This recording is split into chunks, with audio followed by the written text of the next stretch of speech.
Good morning everyone, welcome to our small footprint. My name is Nyssa, and if you're new here, we are a family of 8 who live off-grid in Australia. Current video series is the food prep after the 6-week grocery haul. So every 6 to 8 weeks I go and do groceries. I tend to refer to it as monthly because that's what people understand, even though we skip months because it's 6 weekly, but you know, that's the way it works. So we do about 6 weekly grocery hauls. I've been trying to drag it out to 8 and then hopefully to 10 and 12, but a few things have occurred that have just limited me from being able to do that. So lately we've been doing 6 weekly. I think this one will be another 6-week gap. We'll see how we go. It is my birthday in May, and I was hoping to possibly be in Brisbane for around about it because it's my 40th and go out to dinner or something, but that is 8 weeks, and I don't know if the food that we bought will last that long, especially because we've had our secondary produce fridge die. So I'm not sure what's going to happen, but theoretically this will be another 6-week gap, I think. So what I do is I do my 6 weekly grocery hauls, and then for around about 7 to 10 days post that, I post videos about the daily food prep, preservation, freezer meals, and all that sort of thing that I do with that food in order for it to last for the 6 weeks and onwards. Some of the stuff that I buy will last much longer than the 6 weeks. Some of it lasts purely the first couple of weeks, some of it for the whole 6 weeks. In any way, it means that we have enough food to eat with 6 weekly gaps for groceries. So it was one of the biggest things when I started doing the videos and things like that people ask, how do you manage to make it last? So I started doing these daily videos. Some months I miss them, it just depends on timing, but I try and do them each month to show you what I do with the stuff that I got. I do get very similar food every month. So to me it feels a little bit repetitive, but nobody else finds it that way, so we're going to continue to keep doing it. But it does depend on what's seasonally available and what's on special. I don't do meal planning before I go on my shop because I'm going to buy whatever's cheapest and whatever's in season and whatever I can get my hands on for a good price. So I plan all my meals post my groceries, and then the meals are planned sort of based on what needs to get used first. So the use by date of meats, what meats I purchased, which vegetables and fruit I have in bulk, and which ones are going to require using before they go bad. Some things go bad a whole lot quicker than others. Bananas go black pretty quickly. Some stone fruits will go bad before others depending on the timing.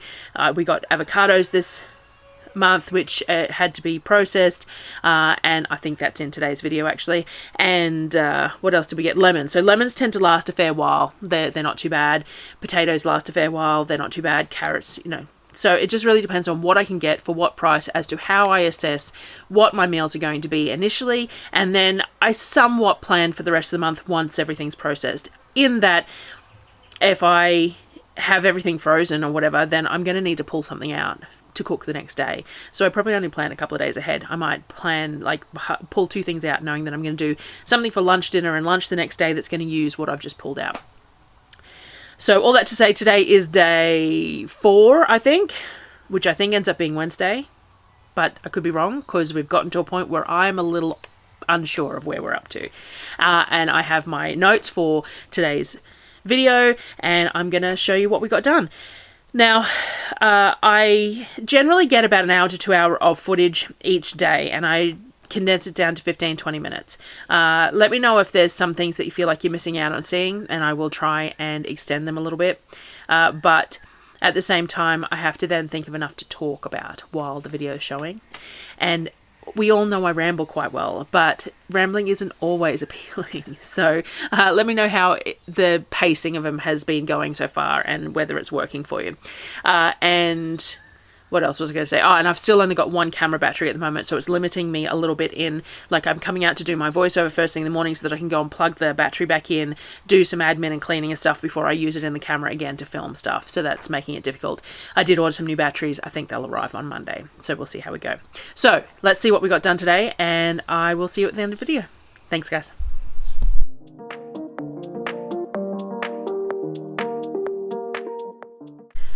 Alrighty, we had leftover KFC chicken from last night's dinner to use for lunch today. So what I did was I made up some of my tortillas, just the unleavened ones, not the flatbreads, the tortillas. So they're done with the lard. So it's 155 grams of lard to 2¼ cups of hot water and 5 to 7 cups of flour. I initially got the process of it from Views on the Road here on YouTube. So we make this lard-based tortilla dough. It's a lovely, soft, flexible, tasty dough that makes for rolling this sort of thing really nice. So I did it in the Thermomix, sorry, not in the Thermomix, in the KitchenAid. I kneaded the dough in the KitchenAid till it was nice and silky. I then did it with my hands for a bit. So I did swap and change, actually. I kneaded it with my hands for a bit, stuck it back in the KitchenAid, kneaded it back with my hands a little bit. The weather is a little unpredictable at the moment, and the dough is a little drier than normal, so I had to add a little bit more water for that purpose. Once it's lovely, smooth and pliable, then I give it a coat of lard and I cover it up and I let it rest for 30 minutes. While it's resting, I chopped up half a cabbage. So I bought 2 really big cabbages. They last really well, even in the fridge that's not working very well. You just lose some of the outer leaves, which is fine. So these cabbages will last quite well, but once we've cut into one of them, you want to use the rest of it fairly quickly. So once I've cut into this one, it will be used for the next few meals pretty quickly, and then I won't cut into the following one for a little while, so that we've got it for a little bit later, that crunchy green factor that we miss out on when we don't have fresh veggies. After the tortilla, so I chopped that up with the Thermomix. It's really handy having the Thermomix cutter. I can just roll pieces and shove it in the chute and it'll come out, and I fill the bowl with it. So it ended up being around about maybe a third of the big head of cabbage that I chopped up. After the tortilla dough has rested, I pull the balls off. So it's about 50 grams each. I weigh a couple of them just to make sure that my eyeballing is accurate enough, and then I put all the balls out on the side. I put another light layer of lard over them, or you could spray them with oil or whatever. You just want something to stop the dough balls from drying out, and then put the silicone mat over it, and I rest it again for another 15 minutes or so. I find that resting the dough allows me to roll it out thinner. It doesn't bounce back, so that's what I tend to do. I made up a mayonnaise style dressing for the cabbage. It's similar to my normal. I use the immersion blender. I use 3 egg yolks, a bit of lemon juice or vinegar, some mustard. I did garlic honey, the garlic fermented in honey, the honey from that, a couple of cloves of that, some cowboy candy, that's the thing. This one I'm making nice and flavorful because it's going to be a dressing for the coleslaw, and I use the immersion blender. I blend it and add little bits of olive oil. I've got a whole video on how I make my immersion blender mayo on the channel. So I blend it until it gets to the right consistency. Then when I mixed it with the cabbage, I did add some apple cider vinegar to the cabbage and then the mayo, because the mayo ended up really thick. It's sort of hit and miss these days, depends on the weather. And then mixed it through the cabbage with that little bit of apple cider vinegar as well, just to give that little bit of tang to the coleslaw as well. I like my coleslaw really well coated in mayo. I'm a big mayo fan, so you know, I'm pretty generous with my amounts that I put on my cabbage. I rolled out the tortillas to cook. I don't worry about them being circular. I can make them circular. I am well aware of the methods to make them circular, but I just don't bother. The kids don't care, and it's not going to make any difference to rolling them up in the way we're doing. We're not making burritos. We're not doing anything like that. We're just rolling up fillings in them. So they do not need to be circular. And I just want to make them nice and transparently thin, like it's like paper thin, because that's when they end up really lovely and flexible. So I just roll them out however it happens. It doesn't matter what shape it is. Most of them end up fairly squarish, to be honest, because I'm lazy with it. Though I keep on getting told I'm not lazy. I am finding that rolling them into circles is a less efficient use of my time than just having them in squares. So, and the amount that I'm cooking, it's really just not worth the effort.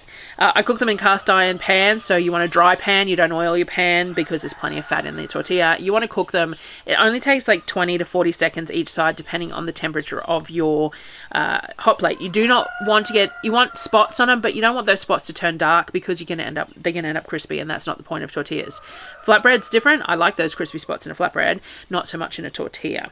Once they are cooked, I put them all inside a clean tea towel so that they create steam and they soften each other up. So if you have got some little slightly crispy bits, stick those ones in the middle of the stack, and the ones around it will soften that one with the steam and the heat, which works really well, because sometimes I walk away and forget what I'm doing. We served them up with the KFC chicken. We'd fried cut the KFC chicken up and fried it for a couple of minutes just to warm it through, and then with the coleslaw. I had some cheese on mine because I had some from the hamper, and the kids had apple butter barbecue on it as well, I think, and then just rolled them up. So we had chicken, coleslaw, tortilla wraps for lunch that day. Next on the list to do was to smoke some chicken breasts. So I've still got a couple of trays of chicken breasts in the fridge that I'm working through that are still in date. There's some thighs in there as well, but we're going to work through some chicken breasts. I am going to smoke these. I'm going to use some for eating, and some are going to go into canned smoked chicken soup. I mixed up my normal sweet rub that I always do. I use brown sugar, flaked salt, onion powder, mustard powder, garlic powder, smoked paprika, and cracked black pepper, and I mix it all together well. I do have the ratios of that written somewhere on the channel, but I'll try and remember to put it in, or ask for it in the comments, because I read every comment, answer every comment. So if you ask for it in a comment, then I'm more likely to give you the answer, because by the time I get these videos up, I forget to put anything in the description. I coat the whole breast in the rub. Sometimes I would use some mustard on the breast depending what I'm using it for. I am actually completely out of mustard because I make my own. I made 3 different types and I have run out. I need to make another batch of mustard. So for the moment I just use the juices of the chicken. You can spray them with a bit of oil if you want to. And I just coat them in the rub. So I want to make sure that the rub is in all the nooks and crannies and all over the breasts, and shake them off. I place them straight on the rack that goes into the smoker, and then they go into the smoker. My smoker is a dual fuel gas wood smoker. The way I use it is probably not ideal because I use wood from our own property rather than little chunks or chips, which means that the bottom of the smoker is burning out a little bit. So eventually what I'm going to do, at the moment it sits on a concrete block, but eventually I'm going to create a little bit of a firebox, I think, for underneath it, so that I can burn that wood, use the gas to get it started, which is really, it's just wonderful to have that gas to get the wood started, and then burn some of my wood, but a bit lower and in sort of like a firebox that's underneath the smoker. I'd like to make my own smoker at some point, but for the moment this little box works quite well, though not so much in winter because it's still just a fairly thin box. It doesn't hold heat very well. But anyway, off track. So I put them in the smoker. They smoke until they hit internal temp of 76 or 165 Fahrenheit, I think that is. And then I pull them out. I did remember to put small bits of the rub out to coat the chicken rather than dipping the chicken in all the rub, which I have done on occasion. If you are dipping your chicken in your rub, you need to store any excess rub in the freezer because you've just contaminated it with raw chicken, which is fine. If it's stored in the freezer and you use it again for chicken and you're cooking it, you make sure you're cooking it, then you can just store it in the freezer. But I remembered not to do that, so it all went into a jar on the shelf so that I can use it for other things. After that, I made up some banana bread. So there was only three black bananas left. We had frozen a couple of trays of them and the kids had eaten the rest. So I just made 1 loaf of banana bread. It's my standard normal banana bread recipe. Again, I think there's a reel on my Instagram with it, but this is why I need to get the website going so that I can just direct you to all these recipes and you can find them, and it's really easy and they're in one place. But anyway, so I blend it all together in the Thermomix. It's really simple, and I regularly add chocolate chips, except that we're out of chocolate chips. I am going to do an honest to goodness order for their dairy-free chocolate chips. When I do that, maybe this week, I'll share the order when it comes in, but until then I don't have any chocolate chips. I quite like walnuts and stuff in my banana bread, but the kids aren't huge fans, so I just didn't bother putting anything in it. I'm using the Kmart liners for the loaf tin, except that this loaf tin is not a standard size, so it does make the edge of the cake a little bit funny shape sometimes. If I was giving this away or something, I probably wouldn't use them. I'd use baking paper, but for at home it doesn't really matter. So I cooked that off, and that was the next step. After that, I made some sourdough pasta. So I prefer sourdough pasta to dried pasta. The kids don't care. They do really like the sourdough pasta, but they're happy to eat the dried pasta as well. So I tend to only make it in fairly small batches and just have it in the freezer for Darryl and I to eat when we do pasta, and the kids just have dried pasta. That, sometimes adults have to have little bits of luxury, I suppose.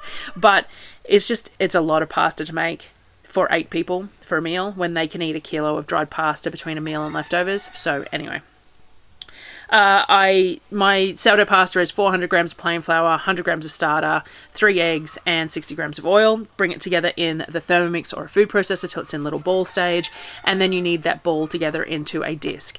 Sourdough pasta is going to look drier than a standard pasta dough. That is on purpose, because as it ferments, it's going to moisten. It's going to end up more pliable and moisten like a bread dough does. So you want to ferment it for 2 to 4 hours at a minimum on your bench, and then it can go in the fridge until you're ready to use it. I have fermented it for 6 to 8 hours and had no problem with it, and then gone in the fridge. It just changes the texture slightly on the inside. When you roll it out, you'll notice that you have to bring it together a little bit more. It's a little bit more aerated.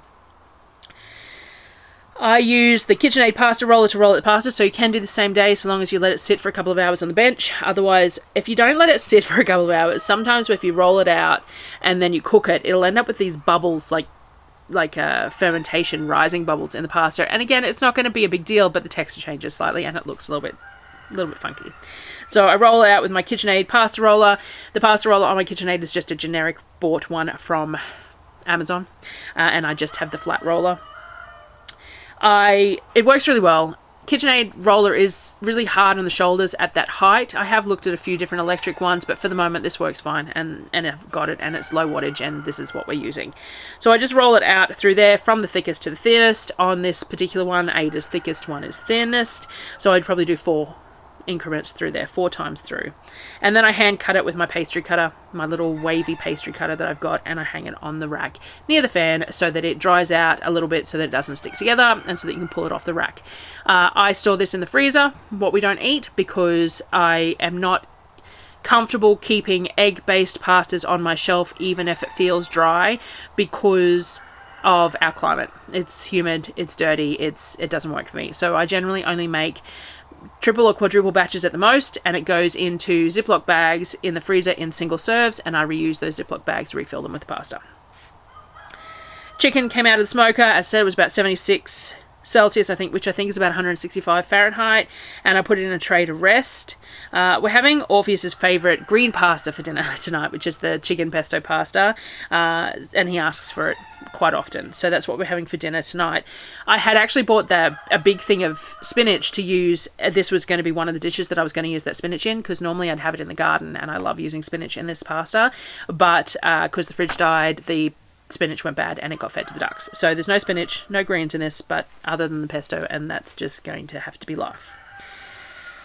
I sliced up a couple of the chicken breasts into chunks, the smoked chicken breast, and made the pasta as normal. There's a short on the channel, I'm pretty sure, that shows how it's made, but it's egg yolks, lemon juice, a bit of cowboy candy. I do a tiny bit of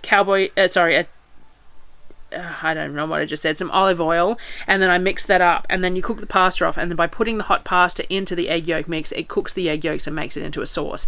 You can add some pasta water, that starchy pasta water, to loosen it up if it's a little bit thick, and then it all comes together. The camera fogged up while I was filming this, so you've got no footage of the kids' ones, but I just used spiral pasta with the pesto chicken, the chicken, egg yolks and all that, and mixed it up into a sauce, and they had that for dinner and then for breakfast the next day.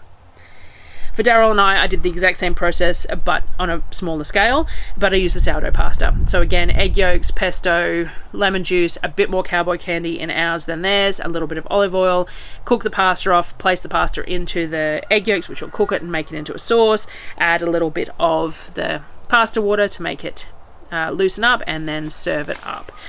Sourdough pasta has an unreal mouthfeel to it. It's soft and silky and gorgeous. It is well worth making at least once to give a go and to see that difference between it. Even handmade standard pasta, which is, in my opinion, still better than dried pasta, it doesn't come anywhere near sourdough pasta. So definitely worth a go if you have the ability to do so.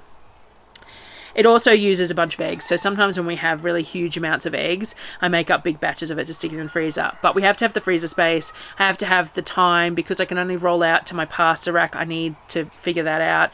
We've discussed before on the channel that maybe like a clothes drying rack would work, but then I'd need it somewhere that it's not going to get knocked over, that animals aren't going to get. So anyway, it's an ongoing process, that one. But if I've got plenty of eggs, it's a good way to use the eggs. I sliced up the banana bread for them to have after dinner as well, and they had half of it for after dinner, half of it went in the fridge for tomorrow to have for afternoon tea, morning tea, whatever. After everything had been tidied up, I'd showered as well, so sorry about the I'm in a nightie, I think, in the kitchen getting everything done, so we'll see what you can see when I edit this through, and I'll try and edit out any, thing that shouldn't be there. Like, normally I wear sleeves and stuff, but I don't know, I'm in a nightie, I think, so you're going to see a slogan or something, and I think it's a Halloween nightie, to be honest. But anyway, I mixed up some hot cross bun dough that night. So hot cross bun dough is enriched to a degree, and I don't like heavily enriched doughs. I'm not a fan of heavy brioche doughs. My hamburger buns, when I started making them, I didn't like them because they were heavily enriched, so I've scaled back the enrichment of those. And my hot cross buns are a bit the same. I prefer them to be more like fruit bread in bun form than I want them to be cakey. So I've been fiddling with recipes. Each year I have a go at trying to find the perfect one that works for me, because I only make them around Easter time. I don't know why, because they'd be nice regardless, but it's one of those things that you tend to make only seasonally, and I suppose it makes it feel more special if you only do it seasonally. There's things at Christmas time that I only make at Christmas time too. So I suppose that's a way to make it feel more special. I don't know, but maybe I need to find other forms of fruit bread that aren't in a hot cross bun style. Not that I put a cross on them either, so they're not really, but anyway. So I've been working on a few different recipes to try and find a ratio that I like. So because it's an enriched dough, it takes quite a long time to rise. So I actually put it in the fridge for the night, but then had to leave it on the bench for a while the next day. So tomorrow's video, you'll see the end result. There was a photo though on Instagram or Facebook, because I had one and I had lemon curd on it, and it was very decadent and it was very lovely. So I'm still figuring out exactly the ratios. I'm going to have to make that again a few times. What a travesty having to make more hot cross buns. But I'm going to see how I go. I'd really like to make some different flavors too. Once I get my chocolate chips, I'll make some chocolate chip ones. But I really like the cinnamony, spicy flavor in them too. But I think I'd like to add things to that as well. I don't know. I'm not sure what I'm going to do. But I've got a week of lead up until Easter, so there's plenty of hot cross buns I can make, and I can get away with making them for a week afterwards as well, so we'll see how we go. But I'm going to keep on fiddling with that recipe, and I'll share the ones that I like when I get them going, because there's heaps of hot cross buns recipes. These were sourdough. There's heaps of sourdough hot cross bun recipes out there, but I just haven't found one that completely suits my taste. As I said, I prefer it to be like a slightly sweetened bread, and I don't want it overly sweet because I like to put things on it, whether it's just butter or whether it's cream cheese is nice on them, and especially if you mix a little bit of sugar in the cream cheese. I had these ones with lemon curd, which was awesome. So I would prefer to have them sweet-ish but not overly sweet, and then top them, than to have them a really sweet bun. Though you add chocolate chips, you only need to put butter on them, so we'll see how we go. I have seen some recipes out there going for mocha ones. That sounds really good to me too, so I'm gonna have a fiddle. I've got a whole lot of lemons that I'm working on too, so maybe I can do some sort of a lemon based one too, lemon rind flavor there too. So we'll see, but I'll keep on working on it. So thank you for joining me again today in today's food prep, and I hope something there inspired you or helped you or gave you an idea of what you might do, and I will see you again tomorrow. Thanks guys.